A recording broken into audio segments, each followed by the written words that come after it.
So we do have a couple individuals that are still coming in from the waiting room, but we will go ahead and get started. We do have an hour packed presentation. Our presentation today will be regarding wellness and professional development. But before we actually really dig in, I want to say Happy New Year to everyone. Welcome back to MAME. We have some amazing sessions lined up so far for this year. So definitely keep in mind sessions coming up, keep an eye out for them. We do have a couple time changes that will take place. Today, our speaker is actually out of state and she's joining us virtually, obviously. But one of the things I want to point out before I actually go into her bio is in regards to graduate medical education, there's two things that can always be said. Never underestimate the power of networking and never underestimate how small the world of graduate medical education is. So Natasha, when I originally went to seek her out as a speaker, there was a certain society that the two of us had in common throughout college. And I was very interested in seeing that from somebody else within the graduate medical education world. The reason I mentioned that is because she has a lot of really different outside of the box type of ideas that she's going to present on today.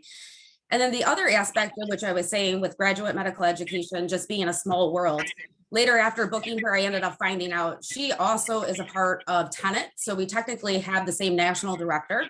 So I'm really grateful that we have this opportunity to showcase somebody even within our own society that does connect to Michigan. So our individual that will be speaking for us today is Natasha Brox. She is a program coordinator from Abrizo Health in Goodyear, Arizona.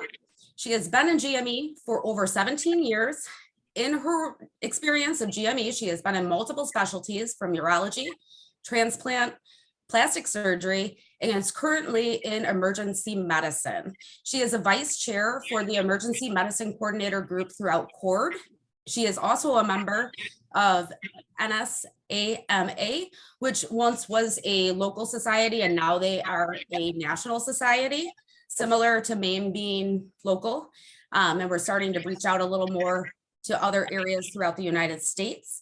And the communication board, she is a vice president and founding member of NSLS at UAGC, where she is currently doing her undergrad in business leadership. So there are a lot of acronyms, but she is going to actually talk about those today during her presentation. And then just a little bit of background information about Natasha so we get to know her before she starts to speak.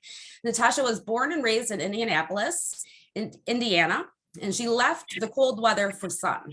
In her free time, she likes to hike, swim, camp, travel, and learn new things. Natasha enjoys helping program coordinators grow professionally, and that is what she's going to help us do today, especially females, and helps them set their goals and focus on their professional development.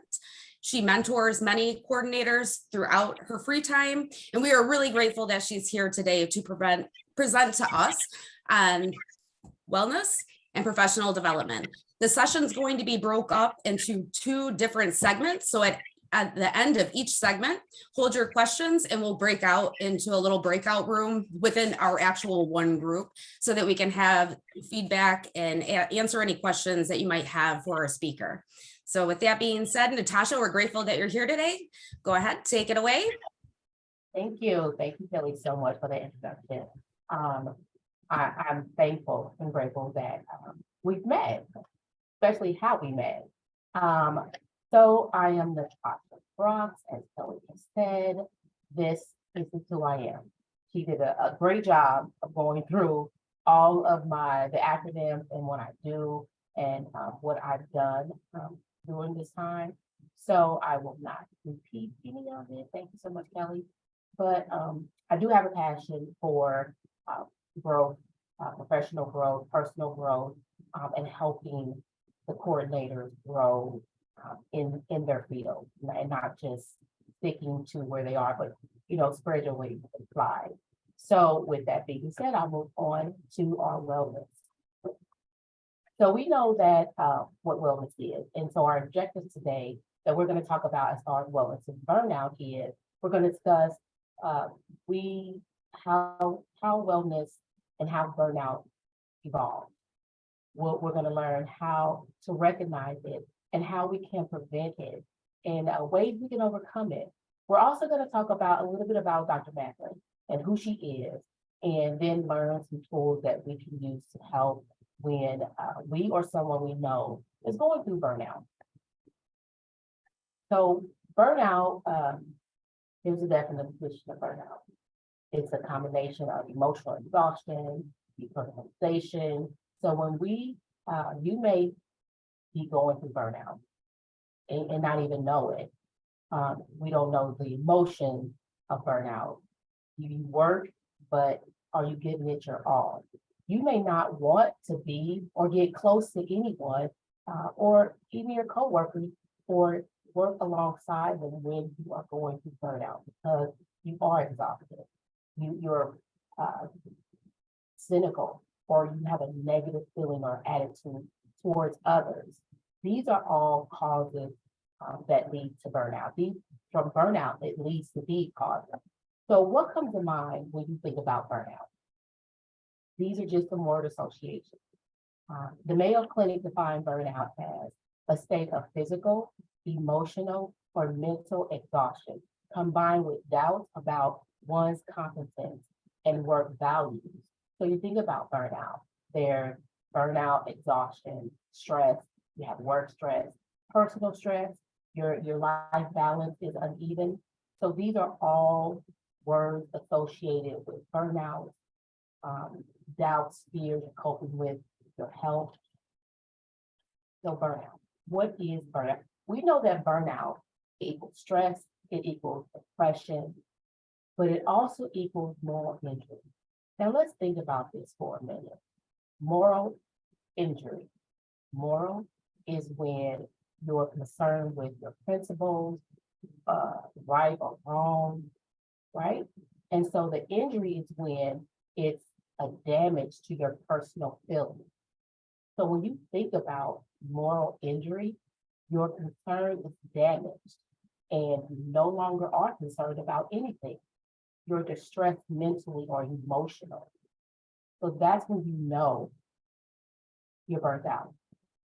So you have to think about my burnout is equal stress. My burnout, I'm depressed. These are the things that we don't want to happen, especially in our field, in our profession. So Dr. Maxwell. So her name is Dr. Christina Maxwell. She is known for her research on occupational burnout, and she is a co-author of the Massive Burnout Inventory and Areas of Work-Life Survey. This is a book, this is like a must-read book if you are dealing or want to present or just learn more about burnout. So she also pioneered research on the definition, the predictors, and the measurement of job burnout. And what she came up with was 3 components of burnout. As you can see here, efficiency, exhaustion, synonym. Now, when I thought about this, I'm like, what really is that? How does that affect us? So when I looked it up, it's the attitude of you feel bleak. Your future is bleak. And that people are acting only out of self-interest. So you have ever thought about when you feel overwhelmed or exhausted, or you think you're at the bleak of your burnout? Have you felt that way? Have you been a suspect of, they really care about me? And then it says, when you always think the worst and have a hard time seeing the good in anyone. Have you ever been at work working with so much on your plate where a coworker, hey, how you doing? Do you want to go to lunch? And you're like, why are they asking me this? They know, they see me. Or do they really, are they really asking me to be genuine? That's when you know you have so much stress on your plate. When you see that you are ineffective or exhausted, get help quick. Don't get to the level of cynicism. I remember there was a time when I worked at in St. Louis. I had 3 programs and I only had plastic surgery and urology at the time. Then I got added a 3rd program. When I say I was burned out, that was a heavy load.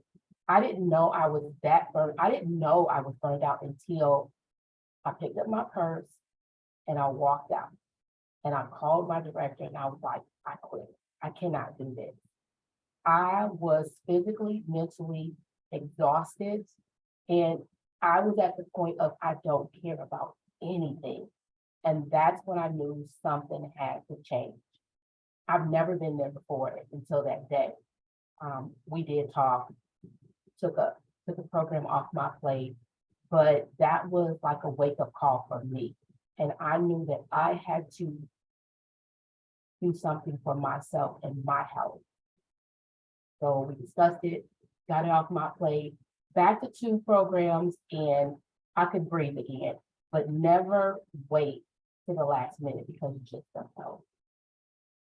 So what does burnout look like for you, for the ones around you? Even though most people know what burnout looks like, we see people having little motivation to do anything, almost like depression. If you see yourself getting angry or not enjoying the things you once like to do and not caring about anything, this is when you must seek help. It may not be you, it may be a coworker, but recognize the signs sooner rather than later. So burnout. There has been numerous studies that show that 1 out of 3 physicians experience burnout, and up to 47% is steady growing, and it's steady growing. Like, let's think about this. We support our physicians, right? In actuality, we take on what they take on and more, dealing with medical students, residents, budget, meetings, schedules, onboarding, offboarding, database upkeep, travel, and more. So if the physician rate of burnout is growing, program coordinators rate, they're growing as well and have been for some time now. So we have to start thinking about ourselves. And I made this chart. I was making this chart for one of my directors because it shows her like the workload coordinators have and how everything we do overlaps and the amount of work and attention to detail we need on the job. But then I began to add more responsibility and more, and I saw a pattern. The workload that we do have the potential to cause burnout even now, and it does. The orange is the recruitment season. All know that. And what we have to go through and what goes on, and we can add to it, but that's some of the basics. The lighter orange is the GME items. We don't necessarily have a GME office here, so we have to take on that. But this is just some of the items of GME that I do on top of the medical student work. And again, that's not all of it. And then the purple is the main work of taking care of the residents, the faculty. And I'm sure we can add more to this as well. But when you look at it, it gives us a visual of the amount of work we do and how it all interlacts.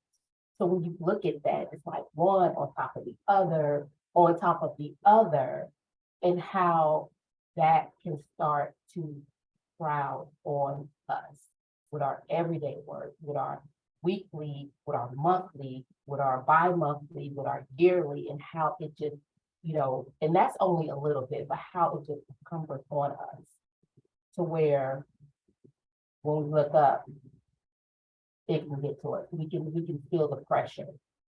I thought that was a great chart when you visualize it and see it, of all the dynamics of what we do and how it encumbers us on our daily and weekly work. So the effects of burnout. We know that the effect of burnout is the quality of our work, it drops. The care we give or put into the work, it diminishes. The turnover rate of our position are high. It's you cannot really find a GME coordinator if one walks out or leaves today. It's really high commodity nowadays. So we want out of position, which is really wanting out of the stress that we are in. It's not really the position, it's the stress that is brought on, right? And we are all affected by burnout in one way or the other. So we are all burned out, and we have to recognize the signs and what to do. I like this right here, another Medscape survey. This is the National Physician Burnout and Suicide Report, and this was last year in 2022. When you think about your specialty and where your percentage is, like mine's emergency medicine. So I'm 43%, but last year we were 60%. Of course, that was going through COVID as well. So you talk about stress of the physicians, stress for coordinators. When they are stressed out, we are stressed out. So take time to look, what's your specialty? Where's your percentage at? If your physicians are burned out, especially to the point of committing suicide, maybe thinking about suicide, having that stress, that still correlates to us, that still affects us. Like I said, I'm 42%. We went down a little bit from last year, but the numbers are still high. And we have to get a handle on the stress level that our careers are causing us. So how do we avoid the burnout? First, we have to recognize it. We have to address it, and you have to address it with yourself first. If you're a manager, you have to communicate if you are causing the burnout, because that can happen. If you, as the manager, is burnt out, don't you think your team is burnt out too? It's something that we have to think about. You have to understand the root cause of the burnout, then advocate for yourself or your team. No one is going to speak up for you, especially if they don't know. If you see that you're getting burned out or you're feeling overwhelmed, speak with your supervisor, speak with someone, but be detailed in what you are saying, how you are feeling, and how this is causing you stress. In 2013, there was a study done about burnout by a group of coordinators at the University of Utah. I'm not sure if you saw it, but this was a great turnout in the long run. They did a study, and it's continued to this day. Their GME office formed an advocacy committee, and they surveyed all of the programs within their university. The committee found out that 72% of the respondents reported that they were overwhelmed with their job duties, among not being happy with their pay. They had different job titles. The same job had 14 different titles. Thinking about, they thought about quitting, and no one supported their career development. The committee jumped into action and started working with each area of concern. They came up with 2 job titles, GME new coordinator half-day training, monthly coordinator meetings, opportunities for coordinators to present and share experiences, quarterly brown bag luncheon for coordinators, an annual program directed retreat and GME presentations, and much more. We know this kind of education and help from the GME office will help coordinators with burnout in the long run. So in 2015, they did a follow-up and another survey, which revealed that 46% of the respondents had discussed that the committee recommended with their program directors. So they recommended having this committee. 40% received job reclassification and a salary increase.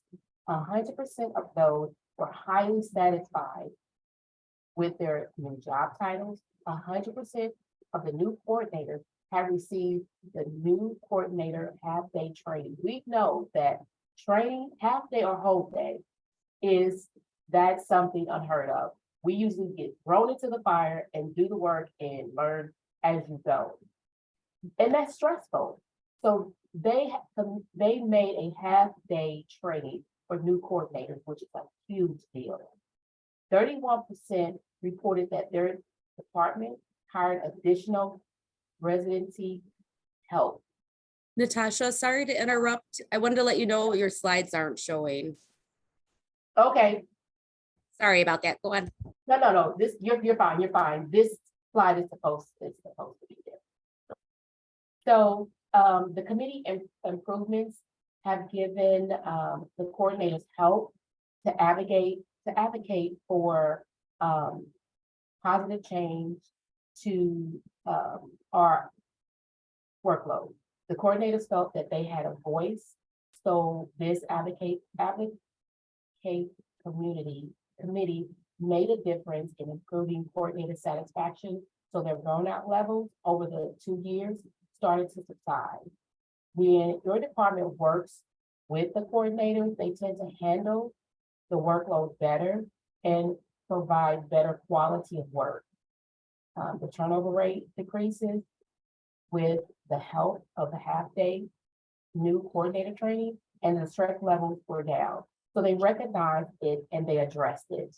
So this is what we want to do, especially if you are in a position to do so as a manager. Please help. So how did the physicians cope with burnout? We see Medscape, another study showed how physicians cope with the burnout. They isolated themselves, they exercised, they talked with a family member or a close friend, they slept, they ate, they listened to music, they drank alcohol, they binge eat. So this is how they cope with their burnout. How do we cope? And here are just some small suggestions of the do's and the don'ts of how to cope. Of course, we always want, I always say, we need to analyze, not criticize, right? So figure out what's important to you. Find someone to talk to, a meaningful conversation. Don't talk about work, make it all about you or something else that you enjoy. Exercise and sleep, but we don't want to blame others when we are in this mode or when trying to get out of it. Looking for another job, it doesn't help.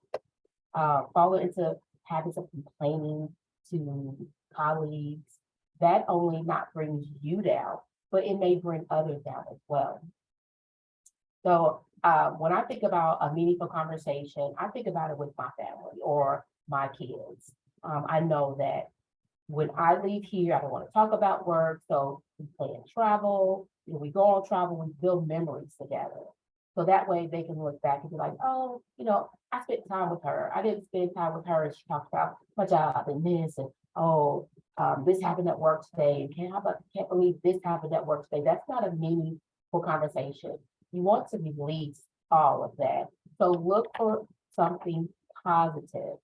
So figure out what is important to you. You also want to build a toolbox. And I know some of this, you may know, but it is really important to have your toolbox. It's a useful resource and support. We know that we have EAP at our companies.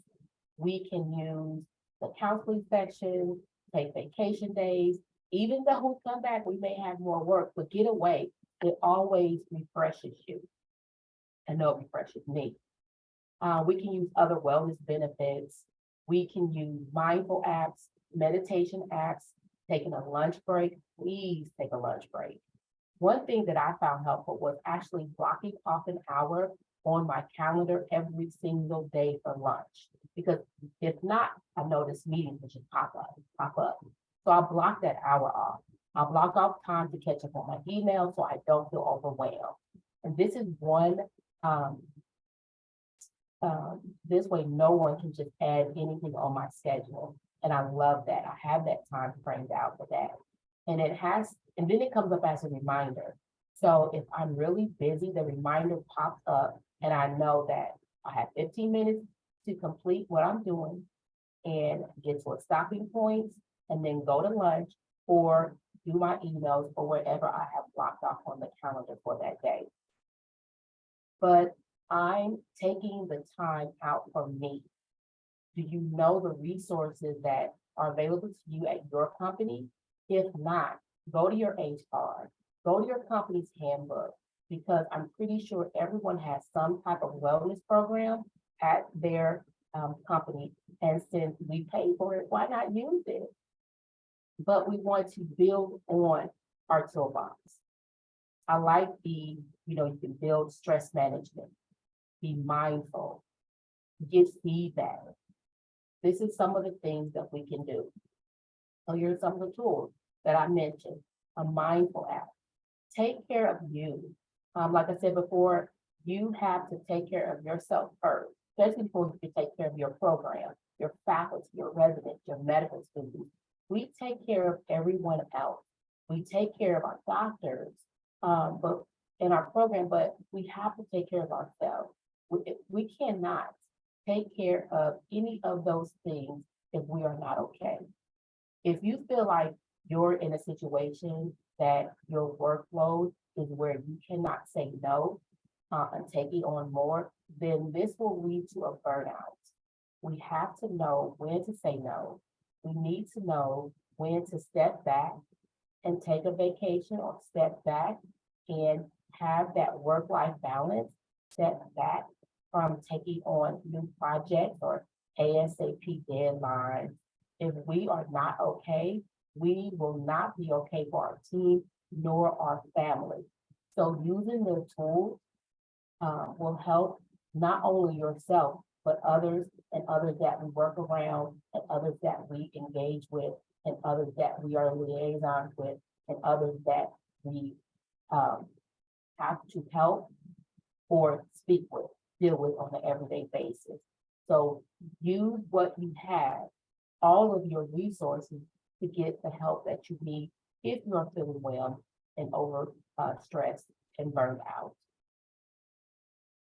So this is a picture that I have on my desktop. When I start to feel stressed out, I put on some music while I work. I look at this picture, it reminds me, okay, I'm sitting by the water, I'm meditating. So this is kind of like reduces my stress level. And this is something like this, or gorgeous pictures like this. This is what's in my toolbox. So what's in yours? And you can continue to add to it.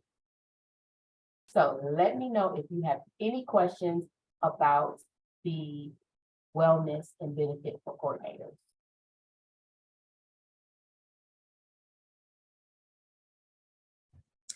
Are there any questions for Natasha?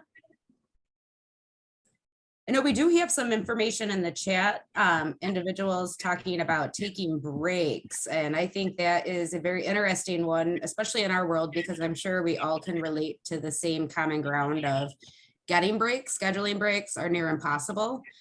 I know for myself, one of the things that's very difficult is once I hit a certain threshold, if I don't at least step away for like 5-10 minutes, I actually am counterproductive where everything is taking double the amount of time just because I'm so overwhelmed.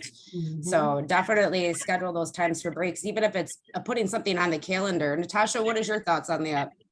Well, I really like to, I put everything on my calendar, but I live by my calendar, but I do put everything on my calendar. I even have a focus time on my calendar. And for me, that's kind of like my break. I do put a 10 minutes focus time.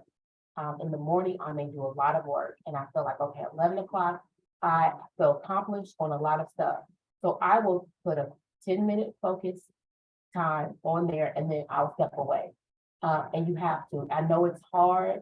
That's another reason why I schedule like a certain amount of time to go to do emails only. Because when you're working on something and your emails will pile up, but you don't want to work on it, keep on and getting distracted. So that's why whatever project I'm working on, I will work on it.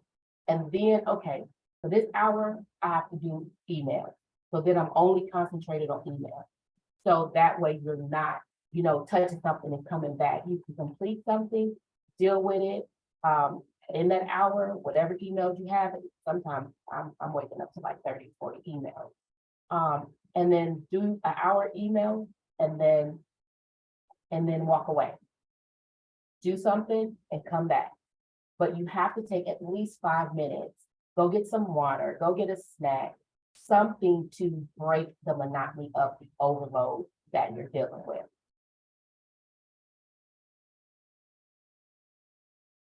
Thank you. And we're getting a lot of good feedback in the chat too, regarding different suggestions that people have. But one of the things that was a question earlier was the slides for the coordinator. Would we be able to access those at any chance? Yeah, I can send you a copy. Okay, perfect. So we'll get that posted to our MAME site after the event. And then I also see a hand raised. If somebody wants to come off mute and ask their question. Yeah, it's Dr. Flora. Oh, perfect. Yeah, so Natasha brought up what what she does. It's really a takeoff of something called the Pomodoro technique, where and so we actually use it with residents to have a focused study, but you can use it with any activity you do. So I just recommend, there's multiple apps out there. I have them on my own phone, but you can go as easy as a timer that says 30 minutes, 15 minutes, 5-minute break. And I actually have a list for the residents of what to do in that 5 minutes. There are ones where you can actually put the topic or the task in, and what it does really is it gives it more structure, so that you actually have a documentation that you got things done. And it reminds you, because there's this thing called the Parkinson principle, where if I told you to do something for over an hour, you'd get it done. But if I told you to do something in 30 minutes, you'd still get it done.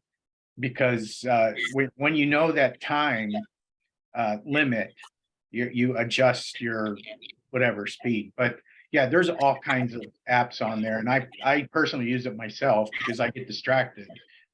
It's actually one of the tools when we diagnose residents or medical students with ADHD.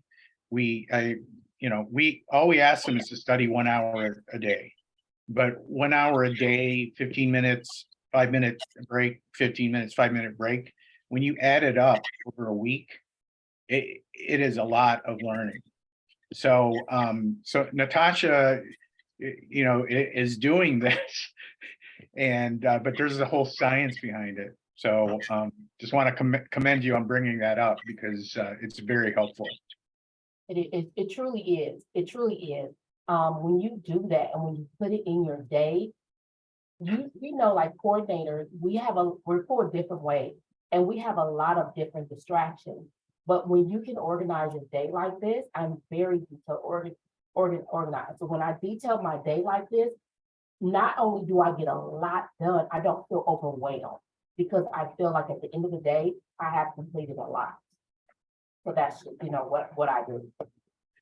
The other thing that I tell people too, that it makes you get rid of the stupid stuff, because when you put the task in there, you know what you're really supposed to do.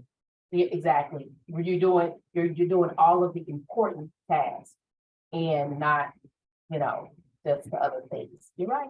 The stupid stuff. All right, well, thank you for that first section. We can move on and we can continue this conversation after we conclude the professional development. Thank you so much for all that information. Whenever you're ready. Okay, so this is my favorite part. I love professional development because not a lot of coordinators, administrators think that there's nowhere else to go, that this is where I'm going to be. So I started digging into this, even for myself. So with this professional development talk, we will learn what professional development is. We'll learn how professional development, how it benefits us. We will learn the steps needed to develop our own development plan. So everyone's different. And in going over these objects, you will learn how to find what plan is right for you. So what is the professional development? So Harvard had their educational, continuing education and stated that professional development is gaining new skills through continuing education and career training after entering the workforce. It can include taking classes or workshops, attending professional or industry conferences, or earning a certificate to expand your knowledge in your chosen field. Basically, you continue to grow yourself, plain and simple. All right. So why is it important? We know that professional development, it opens a whole new world, basically is what I say. Opens doors, it can help you stand out in the crowd, a whole pool of other coordinators. It opens opportunities for career advancements, promotion, learning new skills. You're always open to new experiences when you continue to develop yourself. And professional development is important because you continue to grow. You never want to stand still in your field that you're in. You always want to grow and move forward. So I always say, who professional development for who? Most think that the entity, your job, your employer has to provide you professional development. And while this is true, at some places, like mine, we don't have professional development. So this is why I started to dig into professional development. Or there's some employers, they have a limited development plan. So they build on what they can, and then the things, there's nothing wrong with what we have, but it's not made for you or suited for you. But honestly, it is up to you, not really the job to develop you. If you want to grow, you have to put in the work, and you have to do what's best for you in order to grow, in order to advance your career, right? So this is money, money, money. A lot of people, I heard a lot of coordinators say, well, if they're not giving me more money or more pay, then I'm not going to do the additional work. And a lot of people think that professional development is to get more money. And yes, while that is the case eventually, but at first and foremost, professional development is for you, to grow you, to advance your skills, to show your credibility to employers and others. And then the money will come, but you can't do it just for the money, or you won't be in it for the long haul. You have to do it to build your skills, to get you that higher pay. You need to work on this for you. So remember, this is a commitment for you. Your company may not pay you more or put you into development outside of what they already have established within the company, and that's okay. You are doing this for your growth. So this is for you, but this is only if you want to grow and further your skills. I think a lot of people kind of have a misconception of that. Like, I'm not gonna do any more. They're not gonna pay me anymore. But it's all about you. I've never done it for the money. I've always done it because I wanted to grow. I want to see what's out there. I love to continue to grow. And this is what, it comes down to. So what may be required? Honestly, this is where it's the requirements. You have to have the time to put into you. You may have to pay for what you want. payments for your own growth. You may have to pay for membership or dues. You may have to go back to school. But this all comes down to commitment. How committed are you to your professional development? Ways and where to look. If you can look on LinkedIn or organizations, a different organization. And Kelly had mentioned about our LinkedIn story. And because of LinkedIn, I'm here now. So if you are not part of LinkedIn, you should be. They have all different types of careers, jobs, different organizations that may widen your outlook on things. I have an example of another crazy story. So I was contacted by a hospital in Florida because of my skills and accomplishments that they saw on LinkedIn. So they reached out to me and we talked back and forth, and they wanted me to become their GME director. 2 reasons I didn't take it. 1, it was in Florida. And 2, I didn't feel ready. Which I was like, I just don't feel ready. So even though I have done a lot within the GME, I didn't feel like I was ready. So that pushed me to become ready. So I made my own professional development plan and I just went for it. So that way, one day I could feel ready. I didn't, like I said, we don't have GME here. So I took it upon myself to develop this. That feeling of not being ready, it didn't set well with me. This is a feeling I never felt before, and I didn't like it. I didn't like feeling that I wasn't prepared. I always threw myself into things, for a challenge, but not for this one. It was that would have been a huge challenge. And I know some people call that what is that syndrome? That's you don't feel like you are doing the job properly. But I felt I needed more skills.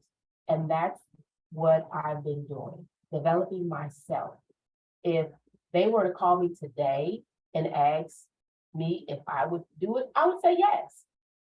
Because I took the time to develop myself. I would take that job and move to Florida, even though it's Florida, but because I've taken the time, I've developed myself. I went through the steps that I needed to go from here to here.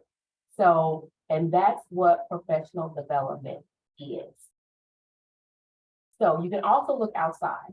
There are a lot of organizations you can be a part of, but you need to put the work in to find them and to see if it's a good fit for you, because not everything is. Some of the organizations I have been involved with, like NASAMA, they promote leadership, professional development, education for coordinators. It gets you ready for leadership by doing the work. So you're working hands-on with building committees and conferences. You will take on activities and roles to see your hard work grow, right? And let's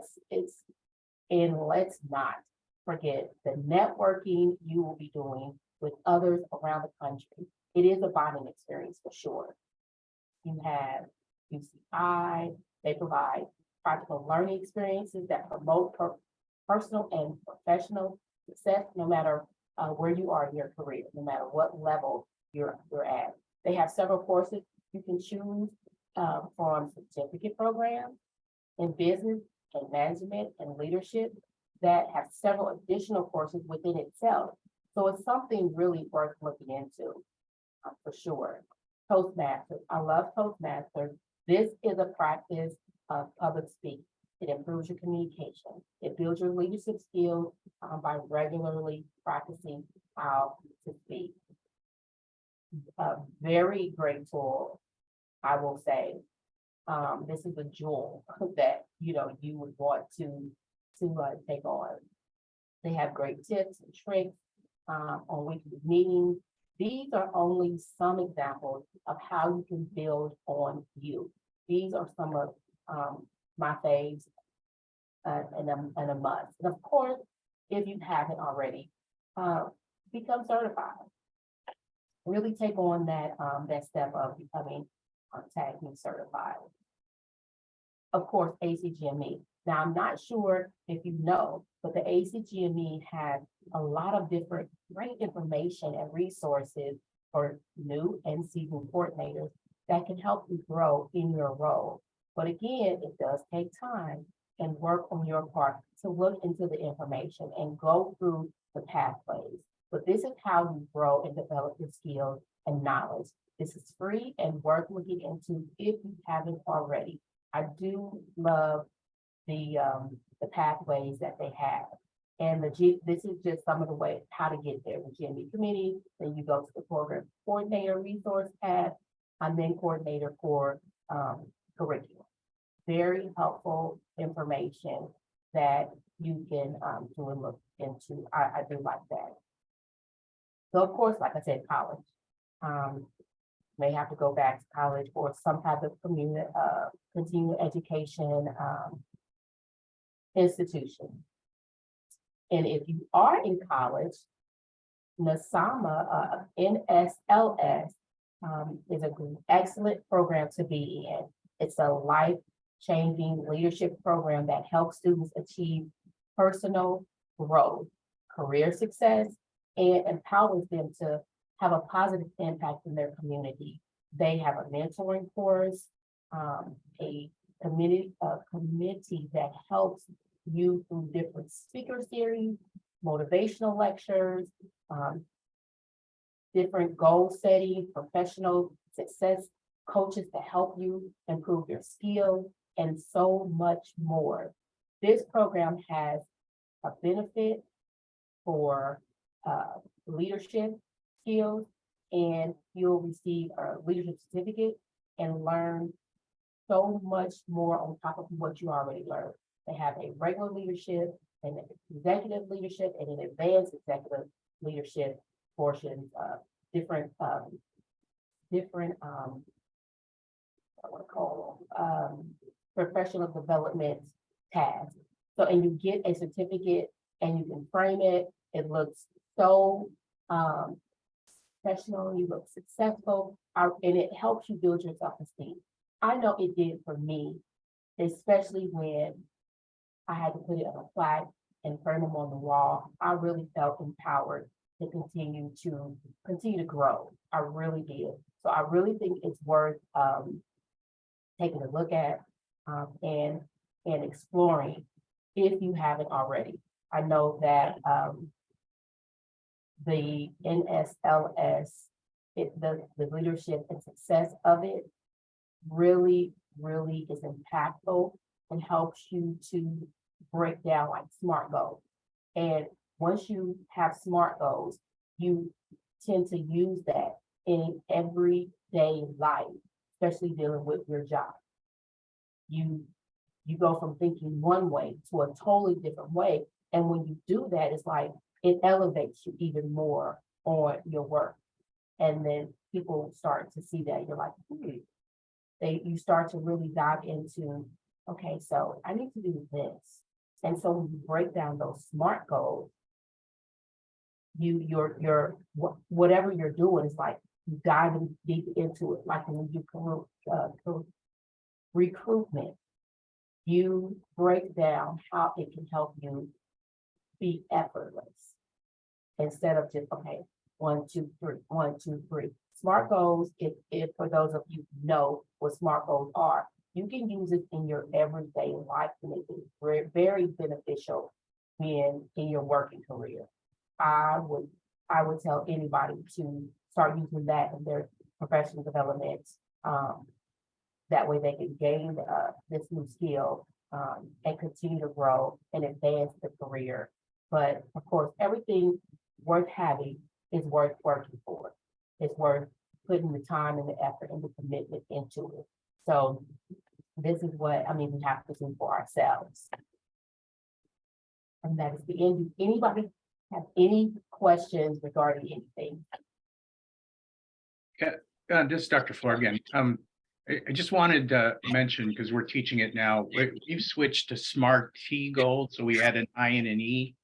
And what that is that whether you set a goal and what you're doing for others in your job or for yourself, the I stands for inclusivity. and E stands for equity. So when you do things or plan things, you know, and the pandemic brought this out.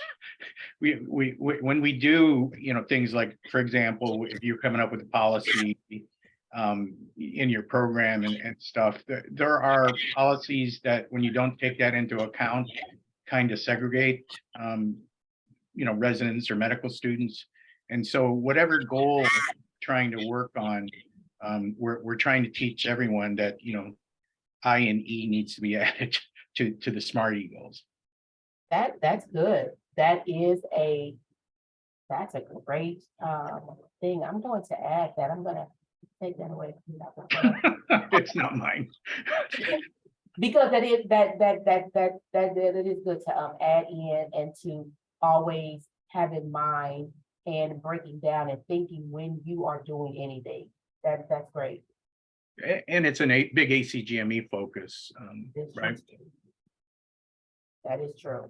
You have to have that inclusivity and equality, right?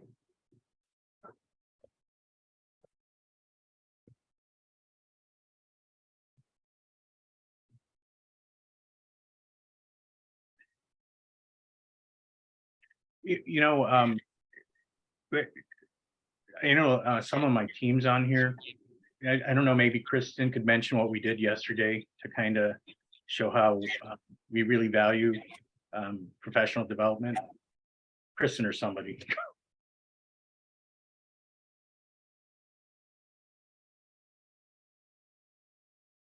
I know, Alexia, are you on?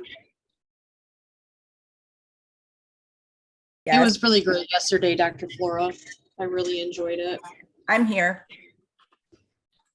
Yes, it was, what was the question? I mean, I know what you guys were talking about, but yes, it was, I just talked to my manager about it this morning. And I was telling her how excited I was just seeing all of my coworkers just come together. And we were able to laugh and have fun, but yet learn something really important that I actually will treasure for years to come. So yeah, I'm very happy with everything that we have going on and very appreciative. And I know my cohorts are too. Maybe one of the managers can explain what we did. Just, I know there's managers on here.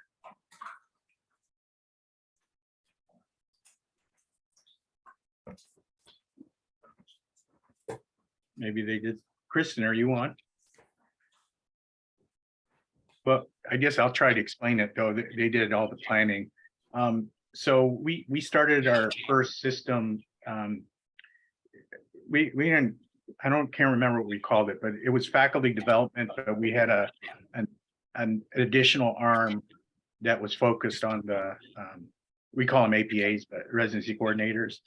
And the managers ran a program, I think it's called PACE, where it started out about teaching conflict resolution, but we had to back up, and the PACE assigns a different color based on your personality, how you think, how you work.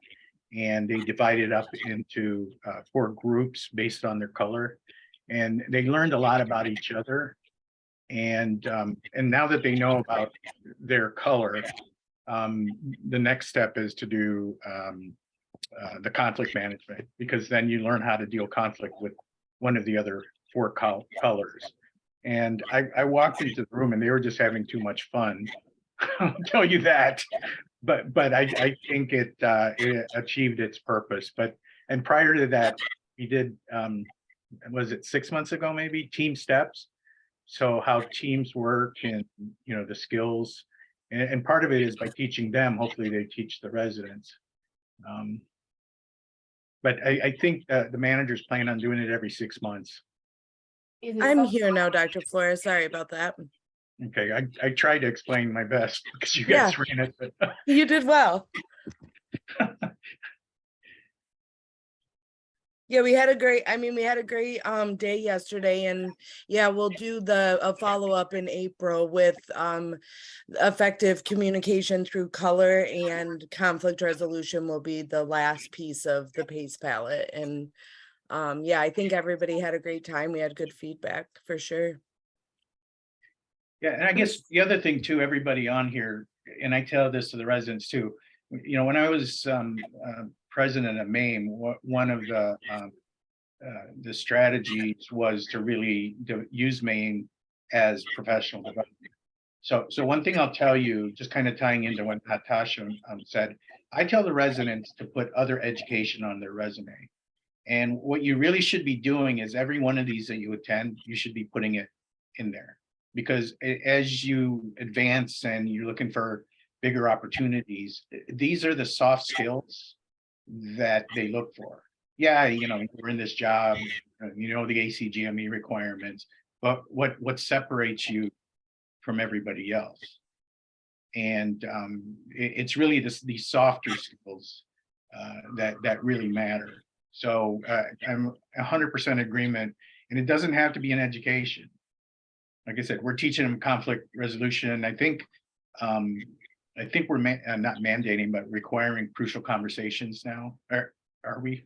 So, Yeah, I talked to the managers, and yeah, they're on board with making it a requirement for all the coordinators.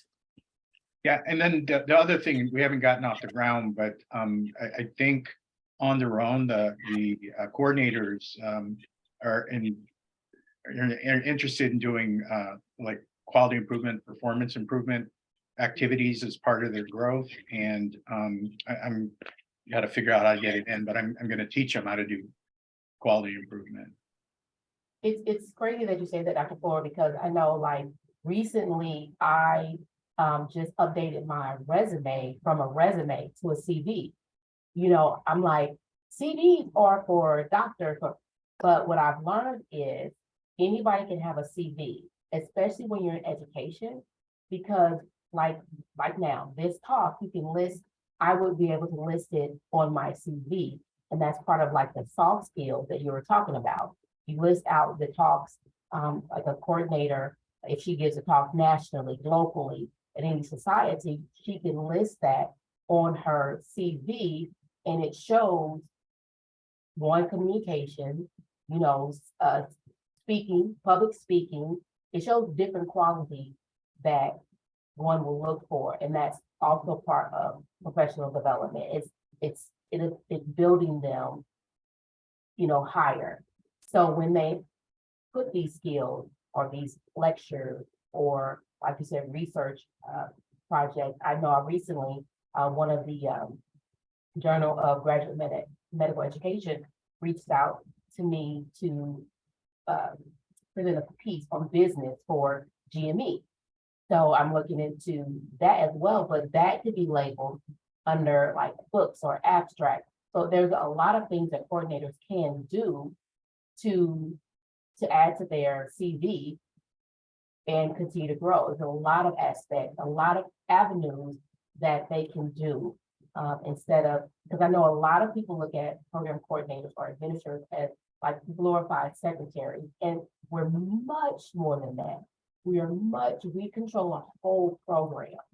And then the intertwines of that, of the leadership aspect, or, like this, a talk, or, writing a publication, or quality, a piece. So much more goes into what we do, and adding that on their resume or CV is definitely program development as well. The one other thing too, I really like your slide about what show the activities. As all hospitals were kind of suffering, and I was asked to furlough the program coordinators at one of the hospitals. And first of all, they tried to do it and we got in trouble with the ACGME. Oh yeah. But they don't have an idea how much and how cyclic. And it's not like you can cut like nursing or other support staff down because the patients aren't there. The residents are always there. Yeah. And medical students and stuff. And it's, I'm going to use that slide, if I can have a copy of it, to show all the CEOs. We meet with the CEOs every about six weeks and try to make them understand what coordinators, because most of them kind of think that glorified secretaries. Right. And this is only a piece. This is not everything that we do. It may be like the majority of the different aspects, but there's so much more that goes into this. It's detailed more than this. But I know that when we were going through COVID, the C-suite tried to defer us as well. They're like, you have no coordinator, you have no program, you can't do that. So we didn't get furloughed, thank God, but like there's so much that goes into just one piece, just the residency part of it. I mean, the orientation part of it is like there's so much. We have our highs and lows, and they just all intertwine together. I think when I was building this is like an eye opener. It really is an eye opener. Yeah, if I could make a suggestion, is make one bigger circle around everything and put crisis management. Right. Because that's the biggest part of the job. That is true. And just to, I guess, have another comment about this, I feel like this has been a big discussion I've heard between the coordinators and other managers within McLaren, stating just having some talks. They wanted us to maybe next year bring it up at our faculty development thing and talk with the program directors and the coordinators in the same room about their different what each role is and defining it and what the responsibilities are of an APA versus a program director, because they overlap sometimes and the PDs expect more out of coordinators sometimes. Yeah. And the coordinators are capable of meeting those expectations, but you got to prepare them for it. That's the whole thing. That's what you're talking about. Exactly. Professional Yes. development. And the fact of the matter is, this is just always a thought, I don't actually care if a coordinator goes and gets another job, because if how we develop them makes them look better, then that's a sign that we're doing things right. So and then in fact, well, more in my practice, we would have people leave for higher paying jobs, but then they'd come back because it was the culture that they liked. So it is not about the money, like you mentioned earlier. Yeah, when someone leaves and gets a better job, it's because they've grown and they've taken all of that knowledge and experience, and then they go. When you can teach your people, we say that the same thing about our residents. When they go through residency and they are graduating, we want them to stay with us because we know they are well trained. We know that they are educated, but when they do leave and they're working somewhere else, the other people will see it too. Oh, where did you train at? Oh, I'm trained here. So that speaks for the entity itself. And then if they eventually come back, we're like, yay, you like it here better, or, we're glad that you're back. But when they go, if a coordinator goes somewhere else and they know, oh, I came from, Detroit, DMC, and they are able to handle themselves and work, and, they're proactive and they say, oh, wow, you gained some experience at DMC and now you're bringing it there. And they know where they came from. I think that speaks volumes for the institution as well. Yeah, the only problem is people start trying to cherry pick your employees when they find out. Well, that is true. But if they're doing it for growth, then that's a good thing.